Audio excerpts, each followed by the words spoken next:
The sinkhole tragedy.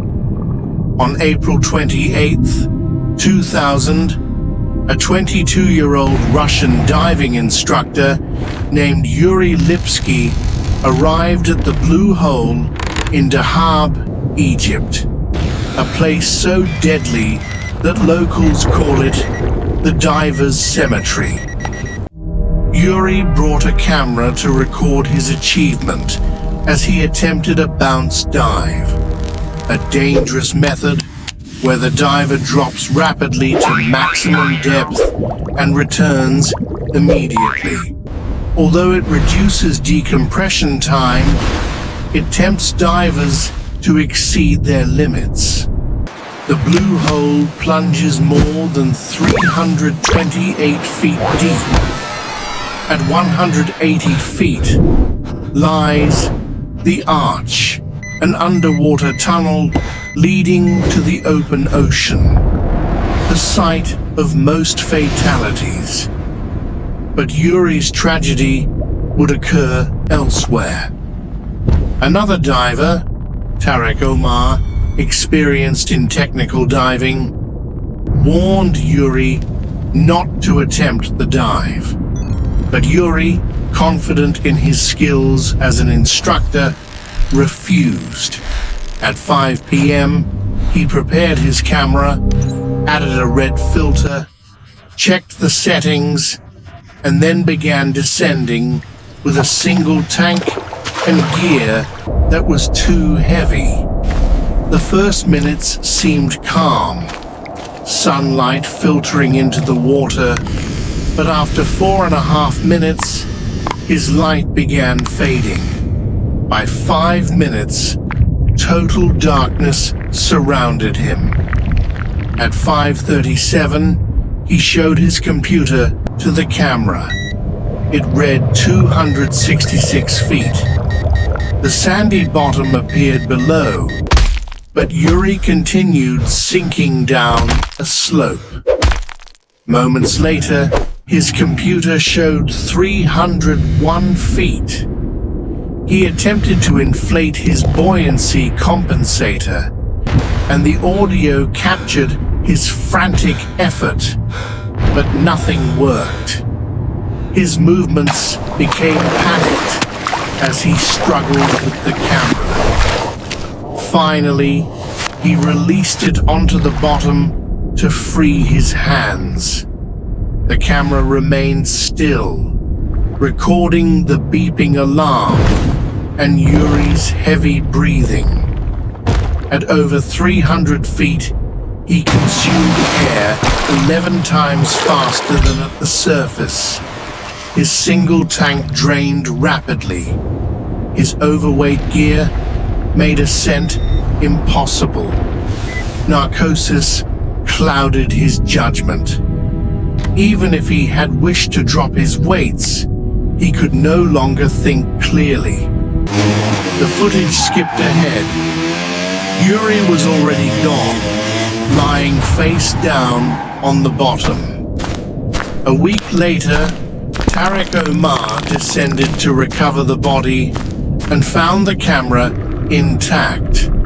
The 7-minute recording documented Yuri Lipsky's final moments as he sank helplessly to his death.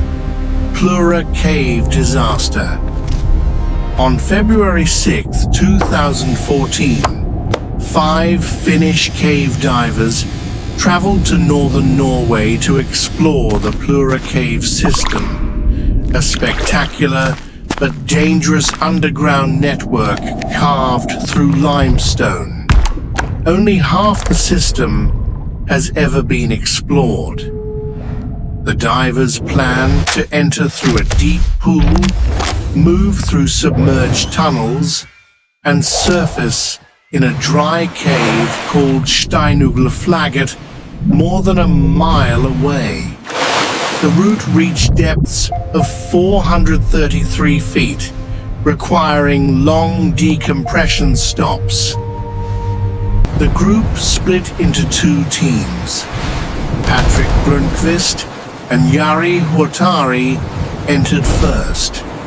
carrying more than 130 pounds of equipment, including rebreathers and spare cylinders. The water temperature was below freezing, and they had cut an opening through half-meter thick ice to begin their dive. After an hour, they reached the maximum depth of 433 feet and began ascending toward decompression stops. But disaster struck. Hari became wedged inside a narrow restriction, one of the worst situations a cave diver can face. Stress levels rose instantly, and elevated CO2, a silent killer underwater, clouded his judgment. Patrick checked his dive computer. The decompression requirement jumped from 120 minutes to 400. He had already been submerged for 7 hours. His body was failing. He could not stay longer. He swam past Hari's motionless body, realizing he could no longer help him. Reaching the dry cave after 9 p.m., exhausted and freezing, he waited in darkness for the others. None appeared. Eventually, he walked alone through the snowy valley to find help. The second team faced similar horror. Jari Wartila saw Huatari's body blocking the passage and panicked. Despite attempts by Kai Kenkinen to calm him, Wartila died moments later. Kai then found Visa Rantanen struggling near the same obstruction. Running out of gas, he was forced to turn back, believing all his friends were dead. He surfaced after a harrowing 12-hour dive. Miraculously, Visa survived, but 2 divers were lost. Eagle's Nest Incident. On October 15th, 2016, 3 experienced cave divers entered Eagle's Nest in Florida, a pristine but deadly sinkhole with passages reaching 300 feet deep. Chris Rittenmeyer and Patrick Peacock descended using scooters and advanced rebreathers, while their surface support diver Justin monitored the shallows.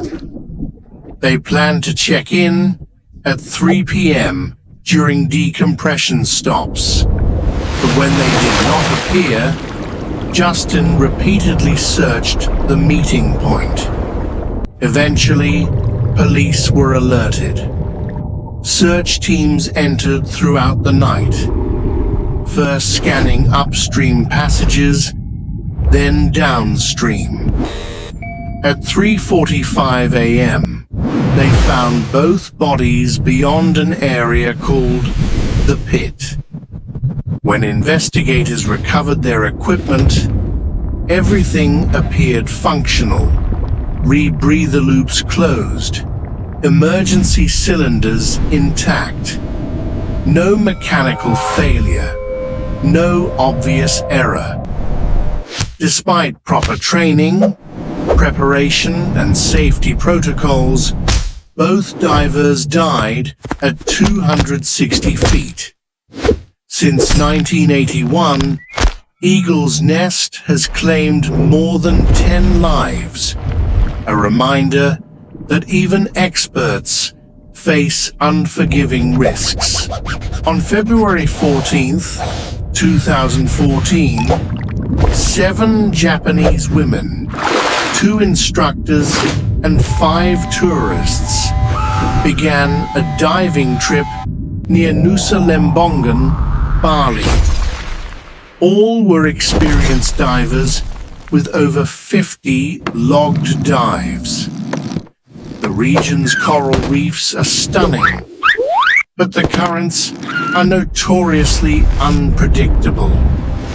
Around 1 p.m., they entered the water for their third dive. The captain followed for 20 minutes, but suddenly a storm formed. Waves grew rapidly, visibility dropped, and the boat was pushed off position. The divers never resurfaced. The captain searched briefly, left to buy fuel, and returned to an empty sea.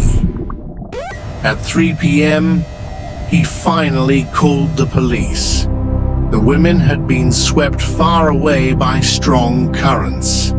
They clung together as best they could, battling waves, wind, and exhaustion. By evening, dehydration set in.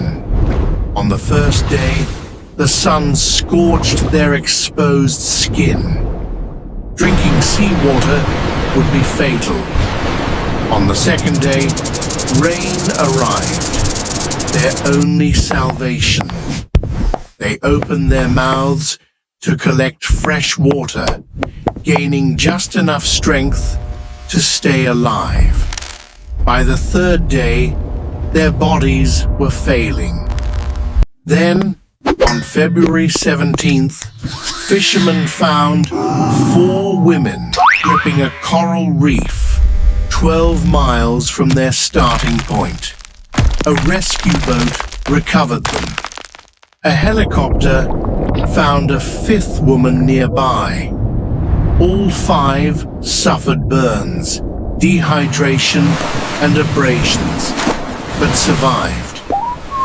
On February 18th, the body of Ritsuko Miyata washed ashore in Bali, degraded after days at sea. Weeks later, Shoko Takahashi's body was found 250 miles away on an island in East Java, carried by currents for a month. The captain, Agustinus Brada Kusuma, was arrested for negligence. By leaving the divers during a storm to refuel, he violated fundamental safety rules and caused the deaths of 2 women.